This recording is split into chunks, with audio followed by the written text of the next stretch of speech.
ndagusuje kandi ndizera ko umeze neza aho waba uherereye hose.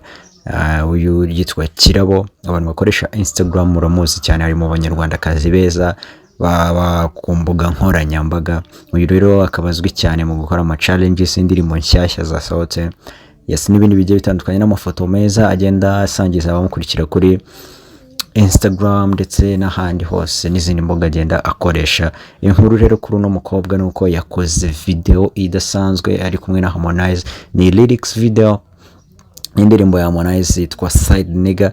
Yo ndirimbo yo clip yo mashusho bakaba barayashyize hanze ku munsi w'ejo, ariko anakaba ari amashusho akomeje guca ibintu mu gihugu cya Tanzania. Ni video imaze kugira comments zirenga 5,000 batangarira imiterere y'uwo mukobwa ndetse n'uburyo ki ari mwiza. Ni video yagiyemo rero yambaye bikini ari muri piscine, aho abantu Tanzania barimo bakomentinga bavuga bati ibi ni ibiki noneho Harmonize adukore. Harmonize rero akabazwiho gukoresha cyane abakobwa bafite ikibuno kinini mu mavideo yiwe, no muri comment bagenda bamutati wa muhungu ukunda ibintu by'inyuma cyane noneho adukoreye ibiki.